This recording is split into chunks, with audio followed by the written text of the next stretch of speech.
Bismillahirrahmanirrahim. Alhamdulillahi rabbil alamin. Allahumma shalli wa sallim wa barik ala Muhammad wa ala ali Muhammad. Allahumma anfa'na bima 'allamtana wa 'allimna ma yanfa'una wa zidna ilma wa barik lana fi ilmina warzuqna al-ikhlasa fil qawli wal 'amali kamila wa 'ilman nafi'an la yunsa wa tawfiqan daima wa sihhatan wa yaqinan wa 'afiyah. Allahumma iftah lana kulla khair wa yassir lana kulla umur. Allahumma ansuril mujahidin warhamil mustad'afin wa dammir a'da'ad-din wa tmis 'ala amwalihim. Amin ya rabbal alamin. Alhamdulillah kaum muslimin rahimakumullah. Mari kita lanjutkan pengajian hadis dari kitab Bulughul Maram karya Al-Hafidz Ibnu Hajar, dan kita sudah masuk pada bab baru, yaitu babul wudu'i, bab tentang berwudu. Ketahuilah bahwasanya wudu itu artinya adalah bersih atau terang. Dan wudu disebut wudu karena dengan sebab wudu wajah kita nanti akan terang benderang di akhirat. Maka Nabi Muhammad SAW besok di akhirat untuk mencari mana umatnya gampang. Pokoknya ada orang-orang wajahnya terang benderang, berarti umatnya Nabi Muhammad SAW. Karena itu kita yang ber-KTP Islam jangan sampai tidak sholat. Karena kalau tidak sholat, tidak wudu, wajahnya tidak terang. Nanti kalau wajahnya tidak terang, Nabi Muhammad tidak kenal siapa kita. Tapi kalau wajah kita terang, maka Nabi akan mengenali kita sebagai umatnya, akan diberi syafaat untuk masuk jannah. Hadis yang ke-29. An Abi Hurairah radhiyallahu anhu an Rasulillah sallallahu alaihi wasallam annahu qala laula an asyqa, kalau saya tidak memberatkan ala ummati, kepada umatku, la amartuhum bisiwak, sungguh saya suruh mereka untuk bersiwak, ma'a kulli wudu'in, bersama setiap wudu, maksudnya sebelum berwudu. Hadis dikeluarkan oleh Malik dan Ahmad dan Nasai, disahihkan oleh Ibnu Khuzaimah, dan disebutkan oleh Bukhari secara mu'allaq, yaitu tanpa sanad. Kaum muslimin rahimani wa rahimakumullah, hadis ini menunjukkan disyariatkannya bersiwak sebelum wudu. Wudu kan dimulai dengan mencuci tangan. Nah, sebelum mencuci tangan kita bersiwak dulu. Setelah bersiwak, kemudian cuci tangan, baru kemudian berkumur-kumur dan seterusnya. Ini sunnah hukumnya. Bagaimana kalau tidak bersiwak? Tidak berdosa, karena hanya sunnah. Di sini disebutkan laula an asyqa, kalau tidak memberatkan, saya wajibkan. Tapi karena beliau khawatir memberatkan, beliau tidak wajibkan. Akhirnya jatuhnya hukumnya sunnah. Maka tidak wajib karena Rasulullah khawatir memberatkan terhadap umatnya. Kita ambil dari hadis ini beberapa faedah. Faedah yang pertama, Rasulullah punya sifat kasih sayang kepada umatnya, sehingga beliau tidak mau memberatkan umatnya. Makanya beliau mengatakan di sini, kalau tidak khawatir memberatkan, saya wajibkan. Tapi karena khawatir memberatkan, tidak jadi diwajibkan. Dan sifat Nabi seperti ini disebutkan oleh Allah dalam Al-Quran pada surat At-Taubah ayat 128. Laqad ja'akum rasulun min anfusikum, telah datang kepada kalian seorang utusan yang agung dari diri-diri kalian. Azizun alaihi ma'anittum, sangat berat bagi beliau kalau kalian itu merasa keberatan. Harisun alaikum, sangat ingin memberikan hidayah kepada kalian. Bil mu'minin raufur rahim, terhadap orang-orang beriman beliau kasih sayang Inilah sifat baginda Nabi Muhammad sallallahu alaihi wasallam. Maka kita yang punya sifat kasih sayang kepada orang lain, sesama manusia, sesama makhluk, ini berarti mewarisi sifat baginda Nabi Muhammad sallallahu alaihi wasallam. Faedah yang kedua, kata-kata ummati, umatku, itu maksudnya adalah umat Islam. Karena umat Nabi ada dua. Yang pertama disebut ummatul ijabah, umat yang mengikuti dakwah beliau, yaitu umat Islam. Kita ini umat ijabah. Yang kedua umat dakwah, yaitu semua manusia, Yahudi, Nasrani, Hindu, Buddha, Muslim, Konghucu, semua itu umatnya Nabi Muhammad, tapi namanya umat dakwah. Nah, silahkan diingat-ingat, kalau ada kata-kata ummati, umatku, itu maksudnya umat ijabah, umat Islam. Hadis yang membahas kata-kata ummati banyak sekali. Saya kasih contoh satu saja sebagai pembanding untuk hadis ini. Ada kata-kata ummati. Misalnya Rasulullah mengatakan, Atani Jibril, Jibril datang kepada saya, lalu dia ngabari saya bahwasanya umatku akan membunuh cucuku, yaitu Husain bin Ali. Ini hadis riwayat Hakim. Berarti yang membunuh Husain bin Ali siapa? Muslim apa kafir? Muslim. Karena di sini disebutkan ummati, ya. Yang membunuh cucuku umatku sendiri. Masya Allah. Kita punya nabi, nabi punya anak, punya cucu, cucunya dibunuh. Siapa yang membunuh? Umatnya Nabi sendiri. Makanya sekarang orang-orang memusuhi Bani Alawi, keturunan Nabi, wajar, nggak usah heran. Husain saja cucu Nabi, yang jaraknya dengan Nabi masih tidak jauh, itu aja dibunuh, Pak. Nabi Muhammad punya anak Fatimah, Fatimah punya anak Husain. Husain ini dibunuh, padahal jaraknya sama Nabi kan cuma satu orang. Lah sekarang Bani Alawi yang tersebar di Indonesia ini, cucu Nabi, jalurnya kepada Nabi sudah berapa itu? Banyak. Nah, sehingga kalau sekarang dimusuhi wajar sekali, biasa, nggak usah heran. Orang-orang yang benci kepada mereka itu karena iri terhadap mereka, mereka dimuliakan banyak orang, akhirnya mereka iri, kemudian menganggap bahwa mereka bukan keturunan Nabi SAW, itu semata-mata karena keirian saja. Kemudian faedah berikutnya, di sini disebutkan as-siwak. Yang dimaksud siwak itu adalah menggosok gigi. Ini namanya siwak. Kayu yang biasa dipakai untuk menggosok gigi itu namanya juga siwak. Nah, yang diperintahkan Nabi di sini tidak harus kayunya, tetapi menggosok giginya. Sehingga seandainya kita mengambil sikat gigi, kemudian kita gosok gigi kita sebelum wudu, ini sudah melakukan sunnah ini. Tetapi memang bersiwak dengan kayu siwak lebih utama daripada bersiwak dengan sikat gigi. Jadi bersiwak dengan sikat gigi sudah cukup, sudah melakukan sunnah. Tapi bersiwak dengan kayu siwak lebih afdal. Lebih afdal kenapa? Dua hal. Pertama, karena Rasulullah menggunakan kayu siwak. Beliau tidak memakai sikat gigi yang kita pakai. Yang kedua, kayu siwak yang biasa dipakai Nabi, seperti yang dijual di tengah-tengah masyarakat, ya, kayu siwak itu mengandung zat-zat yang menyebabkan kesehatan gusi.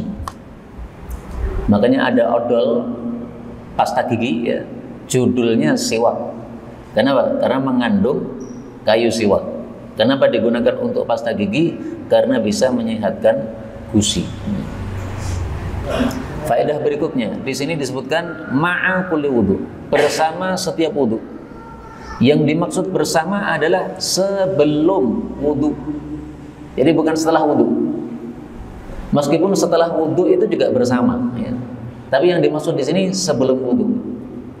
Dari mana taunya? Dari praktek baginda Nabi.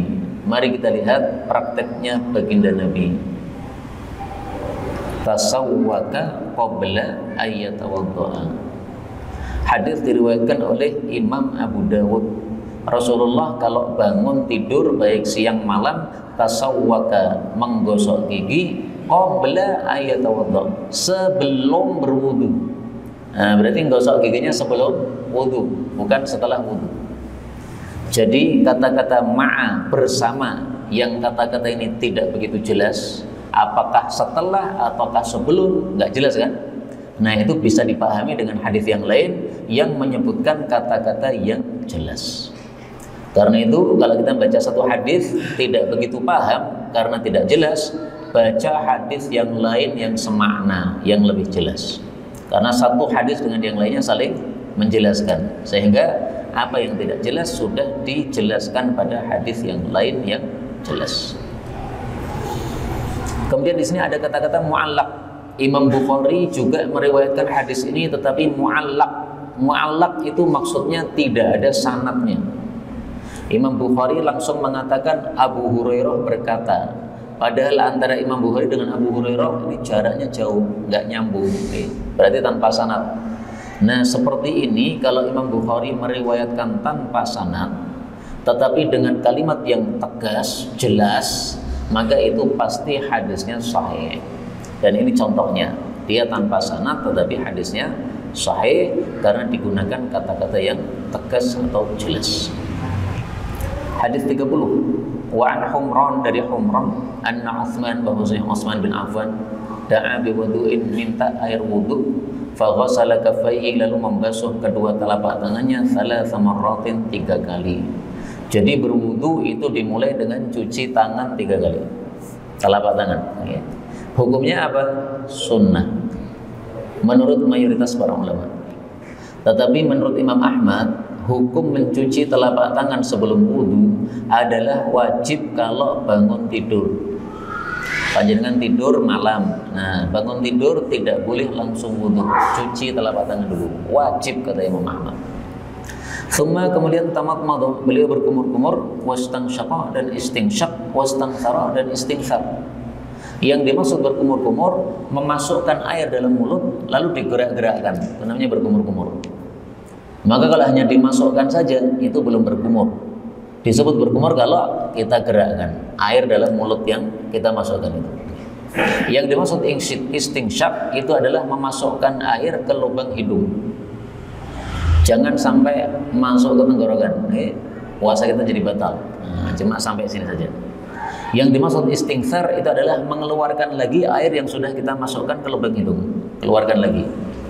3 ini hukumnya sunnah. Kumur-kumur, istinsyak, istinsar ini sunnah. Seandainya seseorang wudu tanpa kumur-kumur, tanpa istinsyak, tanpa istinsar, wudunya sah. Kenapa? Karena hanya sunnah. Tapi saya jujur ini masalah khilafiyah. Menurut Imam Ahmad atau mazhab sebagian ulama Hambali wajib. Tapi kalau mazhab Syafi'i ini sunnah. Kenapa sunnah? Karena tidak disebutkan di dalam surat Al-Maidah ayat 5 tentang ayat wudu. Allah mengatakan idza qumtum ila sholati faghsilu, ayat 6 ya. Wahai orang-orang beriman, kalau kalian itu hendak melakukan sholat, maka basuhlah wajahmu. Nah, hanya disebutkan wajah, tidak disebutkan berkumur-kumur, tidak disebutkan istinsyak, tidak disebutkan istinsar. Berarti hukumnya sunnah. Karena kalau wajib pasti disebutkan oleh Allah dalam Al-Quran pada ayat wudu ini. Tsumma ghassala wajhahu 3 marrat, lalu membasuh wajahnya 3 kali. Nah, membasuh wajah ini yang wajib. Karena itu niat wudu bisa kita tunda sampai pas kita membasuh wajah. Pas kita cuci tangan belum ada niat, nggak apa-apa. Pas kita kumur-kumur belum ada niat, nggak apa-apa. Tapi begitu membasuh wajah, ini harus ada niat, ini kita akan berwudu. Niat itu dalam hati ya, nggak perlu diucapkan. Tapi kalau niatnya terlambat, cuci kaki baru teringat, oh ini saya sedang wudu ya, saya munculkan niat, nah, telat. Diulang lagi wudunya, belum sah, karena tadi belum niat. Minimal ketika basuh wajah, sudah ada niat untuk berwudu, karena inilah yang wajib. Adapun 3 kali ini sunnah.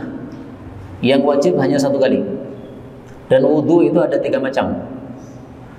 1 kali boleh, 2 kali boleh, 3 kali boleh. Tambah 1 macam lagi berarti 4 macam. yaitu campuran kali. Berkumurnya 1 kali, membasuh wajahnya 3 kali, membasuh tangannya 2 kali, campuran gini juga boleh. Kemudian ghassala yadahu, beliau membasuh telapak tangannya al-yumna yang kanan ilal mirfaq, lanjutkan sampai siku sini. Thalatha marratin, juga 3 kali. Di sini disebutkan tangan kanan dulu, tapi ini hanya sunnah. Seandainya seseorang lupa, dia tangan kiri dulu, ini sudah sah. Sah artinya gimana? Nggak usah diulang. Tapi jangan disengaja kiri dulu, karena mendahulukan kanan hukumnya adalah sunnah. Kemudian siku ini sunnahnya airnya diputer gini. Tapi seandainya tidak diputer, yang penting siku ini sudah basah, sudah sah.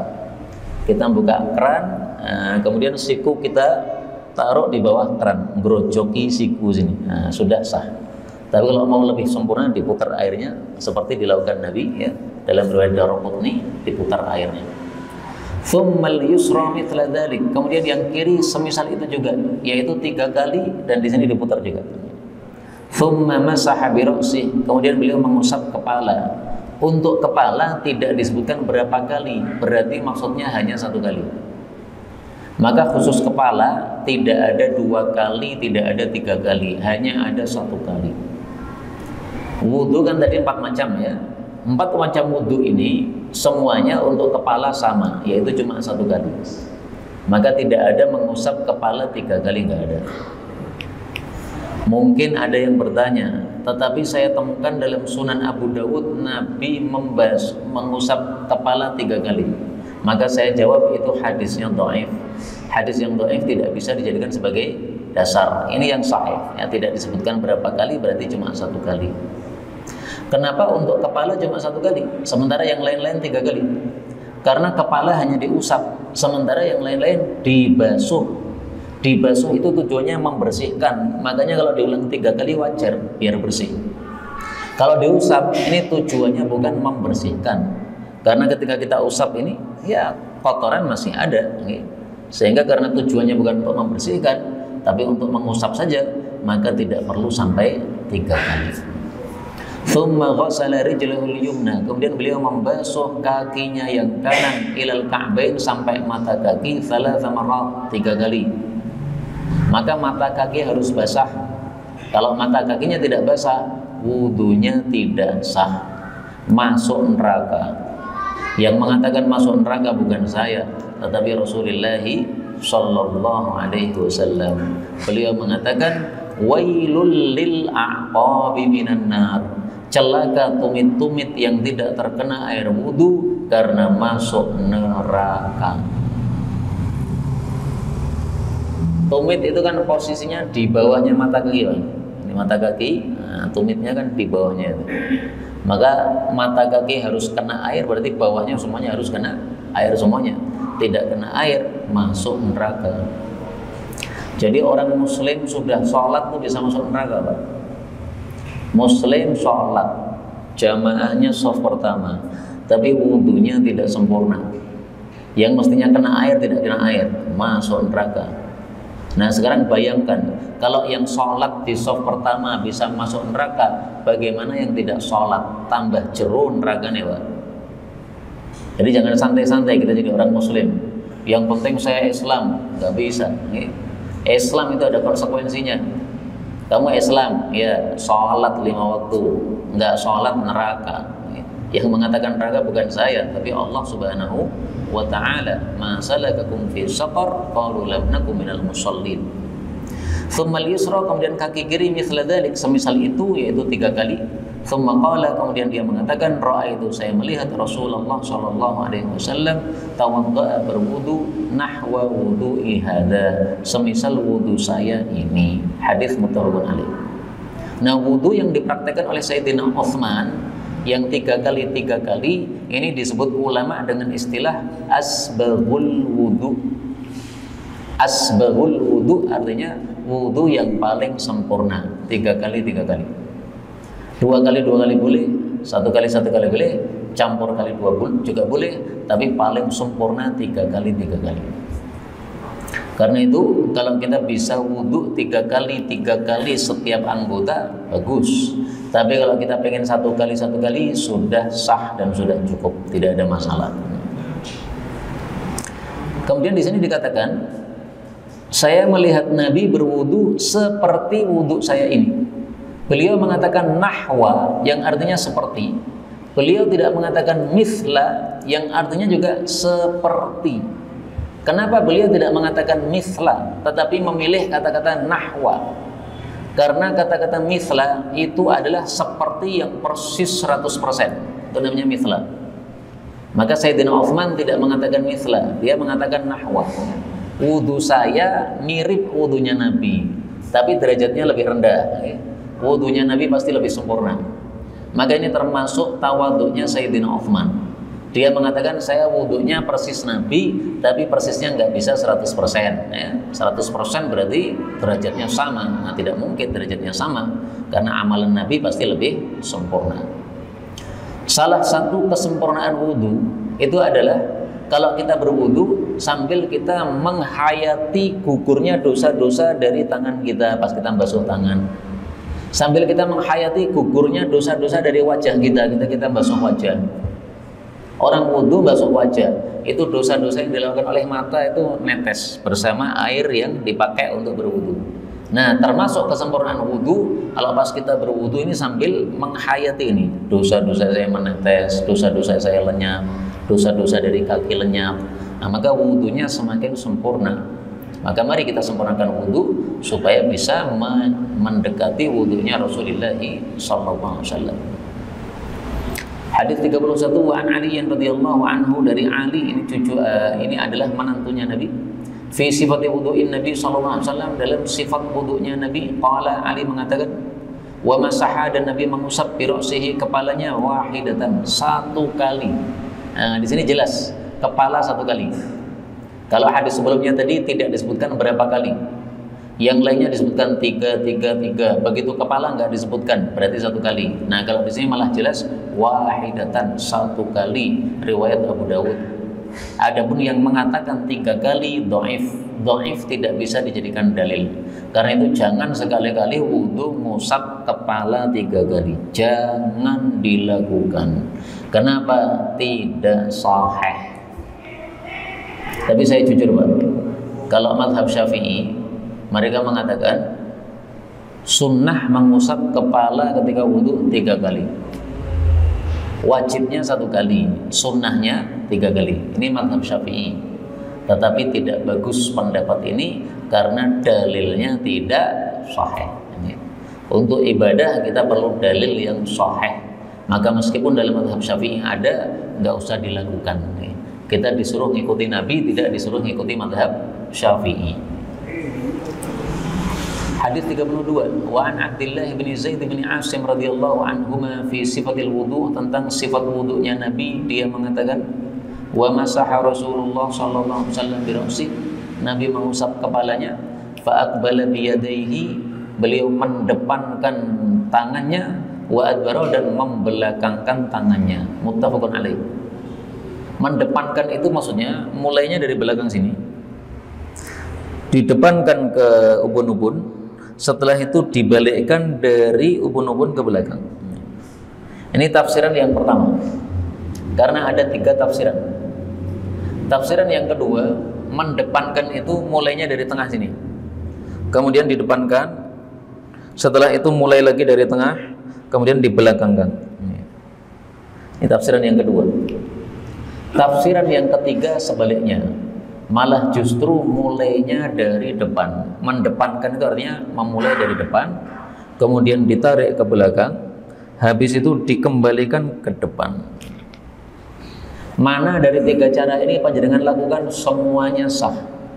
Dan saya hasungkan untuk 3 cara semuanya dilakukan. Kadang pakai cara pertama, dimulai dari depan. Kadang pakai cara kedua, dimulai dari belakang. Kadang pakai cara ketiga, dimulai dari tengah. Kenapa 3 cara ini saya hasungkan dilakukan semuanya? Supaya ilmu tidak hilang. Ilmu itu supaya tidak hilang kuncinya 1, diamalkan. Panjenengan dengar ilmu, nggak pernah diamalkan, pasti hilang. Tapi kalau diamalkan, nggak akan hilang. Karena ilmu ini menghubungi amal. Kalau dihubungi nyaut, nyambung, maka akan terjadi hubungan. Tapi kalau dihubungi tidak diangkat teleponnya, maka putus hubungan. Ibaratnya seperti orang yang nelpon seseorang, diangkat nyambung, tidak diangkat putus hubungan. Dari 3 tafsiran tadi, mana yang paling bagus? Yang paling bagus adalah yang dimulai dari depan. Kenapa?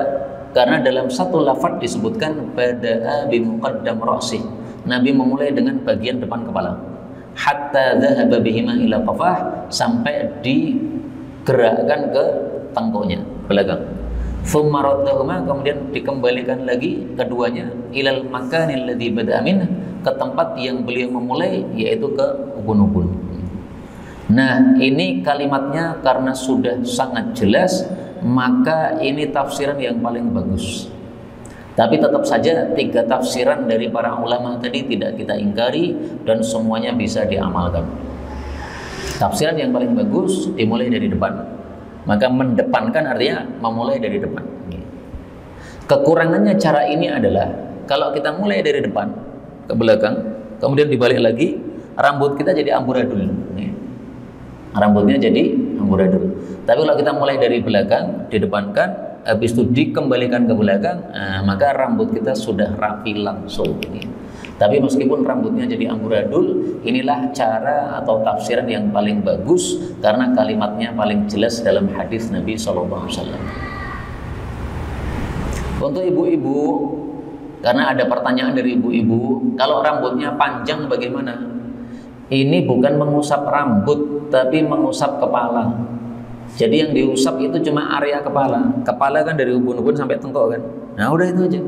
Jadi rambut yang panjang nggak perlu diusap semuanya sampai bokongnya, enggak. Rambutnya panjang biarin ya. Yang diusap itu bukan rambutnya tapi kepalanya. Kalau ada orang yang kepalanya botak, ngusapnya tetap normal, Pak. Jadi ngusapnya tetap seperti yang lain, mulai dari ubun-ubun, meskipun nggak ada rambutnya di ubun-ubun, ya kan? Tapi tetap diusapnya sama. Maka cara mengusapnya orang botak sama dengan orang yang normal, ya. Hukumnya dikembalikan kepada yang terbanyak.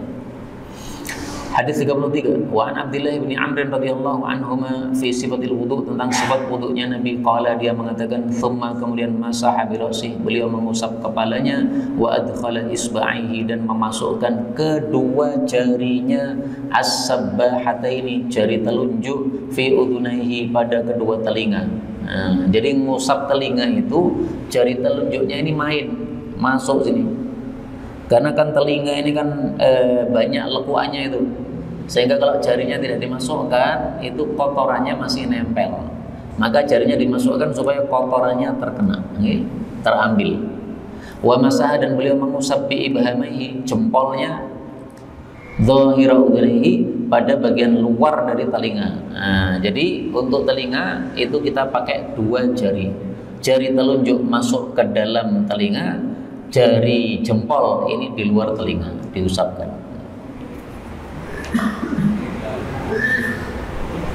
Perhatikan kata-kata masaha, mengusap. Berarti telinga hukumnya sama dengan kepala, diusap, tidak dibasuh. Tapi saya jujur ini masalah khilafiyah. Sebagian ulama mengatakan telinga termasuk wajah, berarti dibasuh karena wajah dibasuh. Sebagian ulama mengatakan telinga termasuk kepala, maka diusap karena kepala diusap. Sebagian pendapat yang ketiga mengatakan bagian depan dari telinga ini termasuk wajah, berarti dibasuh. Bagian belakang dari telinga ini termasuk kepala, berarti diusap. Jadi separuh-separuh, separuh depan dibasuh, separuhnya yaitu yang belakang diusap. Dari 3 pendapat ini yang paling bagus adalah pendapat yang mengusap. Kenapa? Karena di sini disebutkan wa masaha. Beliau mengusap dengan jari telunjuk bagian dalamnya dan mengusap dengan jempol bagian luarnya. Dua-duanya diusap. Dan saya menemukan satu hadis yang menguatkan pendapat ini. yaitu sabda Nabi sallallahu alaihi wasallam. Beliau mengatakan al-udhunani minar ra'si. Al-udhunan, dua telinga, itu minar ra'si, termasuk kepala. Artinya apa? Diusap, tidak dibasuh. Tetapi sayangnya hadis ini riwayat Abu Dawud, derajatnya kata Syekh Albani sahih, kata guru saya Syekh Adawi dhaif. Jadi sayangnya derajat hadisnya diperselisihkan. Seandainya semua sepakat ini sahih, udah nggak perlu ada perselisihan pendapat. Namanya telinga termasuk kepala, berarti diusap, tidak dibasuh. Nah, karena ada 3 pendapat, maka panjenengan kadang-kadang pakai pendapat lain nggak apa-apa. Pakai pendapat lain berarti dibasuh. Nah, berarti ambil satu satu cau air, dibiurkan di telinga kita. Sesekali aja. Tapi kalau lebih seringnya diusap. Nggak pernah tahu membasuh telinga. Nah, sesekali dilakukan ya, supaya apa? Kita tahu ada pendapat seperti itu. Hadis ini dikeluarkan oleh Abu Dawud dan Nasai, disahihkan oleh Ibnu Khuzaimah. Kaum muslimin rahimani wa rahimakumullah. Ini hadis-hadis tentang wudu sudah setiap hari kita lakukan, tapi tetap penting untuk kita pelajari.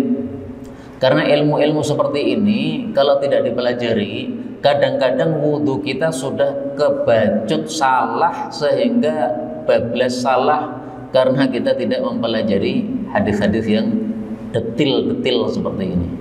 Tapi kalau kita pelajari, kita ada kesalahan dalam wudhu kita, maka kita bisa meralat apa yang sudah kita lakukan. Demikian juga salah satu tujuannya kita pelajari hadis-hadis ini karena adanya pendapat-pendapat yang beraneka ragam, maka pendapat-pendapat atau cara-cara yang beraneka ragam ini bisa kita terapkan pada wudhu kita yang sudah kita lakukan setiap hari. Kalau biasanya pakai cara pertama, nah silakan pakai cara kedua, silakan pakai cara ketiga untuk lebih meluaskan ilmu kita. Kita lanjutkan hadis 34. Wa Nabi Hurairah radhiyallahu anhu qala Rasulullah sallallahu alaihi wasallam, idza staiqadha ahadukum, kalau seseorang bangun min manamihi, dari tidurnya, falyastanthir thalathan, adalah dia istighfar 3 kali pada hidung. Fa inna syaitana, karena sesungguhnya setan, yabitu ala khayshumih, dia itu bermalam pada lubang hidungnya yang dalam, yang sini. Hadis muttafaqun alaih. Hadis ini menunjukkan bahwa kalau kita bangun tidur, maka istinsyaknya 3 kali. Kalau kondisi normal, maka istinsyaknya 1 kali cukup.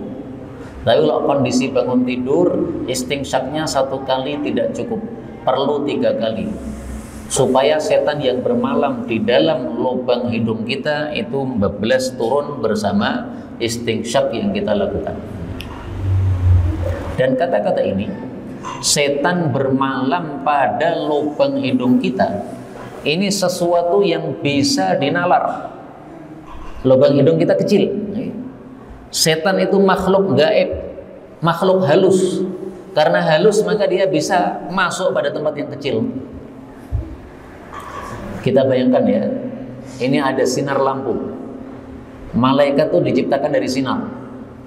Maka sebagaimana malaikat itu bisa memenuhi bumi pada waktu Lailatul Qadar, demikian juga sinarnya lampu ini bisa memenuhi ruangan ini, termasuk tempat-tempat yang kecil-kecil.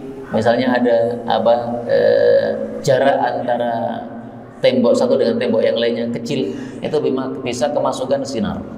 Kenapa? Ini makhluk yang tidak berbentuk seperti kita ya.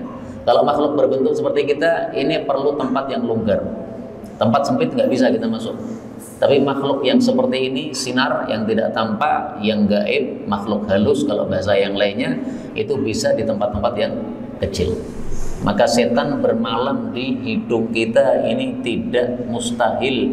Ini sesuatu yang sangat bisa dinalar. Tapi saya jujur, ini masalah khilafiyah. Sebagian ulama mengatakan setan bermalam di lubang hidung memang betul-betul berada di lubang hidung kita, tapi kita tidak bisa melihat. Sebagian lagi mengatakan ini hanya kinayah. Kinayah itu maksudnya adalah kata kiasan. Sebagaimana setan itu mengganggu kita supaya tidak bangun tahajud, maka dikiaskan bahwasanya seolah-olah dia tidur di lubang hidung kita. Sehingga ketika kita tidur, kemudian bangun melihat jam 2, jam 3, masih malas bangun, itu gara-gara setan yang mengganggu kita, seolah-olah dia berada di lubang hidung. Seolah-olah, sebenarnya tidak berada di lubang hidung. Tapi lebih bagus tafsiran yang pertama, yaitu betul-betul dia berada di lubang hidung kita, karena sesuatu yang tidak mustahil untuk dilakukan oleh setan. Hadis terakhir pada pertemuan kali ini karena waktu yang membatasi kita. Wa anhu, Rasul sallallahu alaihi wasallam bersabda, "Idza staiqadha ahadukum," kalau seseorang bangun min naumihi dari tidurnya, fala yaghmis yadah, maka jangan mencelupkan telapak tangannya fil ina pada wadah air hatta yaghsilha thalathan, sampai dia mencucinya 3 kali. Fa innahu la yadri, karena dia tidak tahu aina batat yaduh, di mana bermalamnya tangan tersebut. Hadis muttafaqun alaih, dan ini lafalnya Muslim. Ini hadis bicara tentang berwudu bangun tidur. Jangan langsung memasukkan telapak tangan pada ember untuk berwudu, tapi cuci dulu telapak tangan. Karena bisa jadi telapak tangan kita pas tidur itu menyentuh tai kucing, tai tikus, tai cicak, atau telapak tangan kita menggaruk gatal pada dubur, sementara di dubur ada kotoran sehingga kotorannya nempel. Nah, sehingga kalau kita langsung masukkan ke dalam air, ini kotorannya masuk dalam air, ngotori air. Dan ini diperselisihkan oleh para ulama, berlakunya untuk tidur apa? Tidur siang atau tidur malam? Kata Imam Ahmad, ini khusus tidur malam. Tidur siang tidak perlu begitu. Kenapa? Karena di sini disebutkan batat. Batat artinya bermalam, berarti khusus tidur malam. Kata Imam Syafi'i, ini berlaku untuk tidur malam dan siang. Kenapa? Karena di sini disebutkan la yadri, orang tidur tidak tahu di mana tangannya. Dan ini berlaku siang maupun malam. Kita tidur siang, kita tidak tahu pas tidur itu tangan kita kemana, nggak tahu. Ada orang baca hadis ini dia sombong, dia mengatakan saya tahu tangan saya di mana, sehingga hadis ini nggak berlaku untuk saya. Karena dia sombong, Allah langsung menghukum dia. Setelah dia mengatakan begitu, malamnya dia tidur. Pas tidur, tangannya masuk dalam dubur sampai pergelangan. Dia bangun-bangun kaget, tangannya masuk dalam dubur sampai pergelangan. Padahal normalnya lubang dubur itu kecil, tidak mungkin dimasuki telapak tangan kita. Tapi karena dihukum oleh Allah Subhanahu wa Ta'ala. Karena itu jangan sekali-kali sombong terhadap hukum-hukum Allah dan Rasulullah. Allah ngomong apa, terima sudah. Meskipun nalar kita nggak bisa menalar, akal kita nggak bisa menalar. Rasulullah ngomong apa, sudah manut. Meskipun akal kita nggak bisa menalar, sami'na wa ata'na. Ini yang dapat kita pelajari betul dari Allah Ta'ala. Kalaupun ada salahnya, fastaghfirullahaladzim li wa lakum. Kita tutup dengan doa, karena doa menjelang buka puasa adalah mustajab. Allahumma salli wa sallim wa barik ala Muhammad wa ala ali Muhammad. Allahumma ighfir lil mu'minina wal mu'minati ajma'in. Rabbana atina fid dunya hasanah wa fil akhirati hasanah wa qina adzaban nar. Allahumma ansuril mujahidin warhamil mustad'afin wa dammir a'da'ad din wa tmis ala amwalihim. Rabbana taqabbal minna innaka antas sami'ul alim wa tub 'alaina innaka antat tawwabur rahim. Allahumma aqsim lana min khasyatika ma tahulu bainana wa baina ma'asik, wa min ta'atika ma tuballighuna bihi jannatak, wa min al-yaqini ma tuhawwinu bihi alaina masa'ib ad-dunya. Allahumma matti'na bi asma'ina wa absarina wa quwwatina ma ahyaytana waj'alhu al-waritha minna waj'al tha'rana 'ala man zalamana وانصرنا على من عادانا ولا تجعل مصيبتنا في ديننا ولا تجعل الدنيا أكبر همنا ولا مبلغ علمنا ولا تسلط علينا من لا يرحمنا. اللهم إنك عفو تحب العفو فاعف عنا. اللهم إنك عفو تحب العفو فاعف عنا. اللهم إنك عفو تحب العفو فاعف عنا. وصلى الله وسلم وبارك على النبي محمد والحمد لله رب العالمين.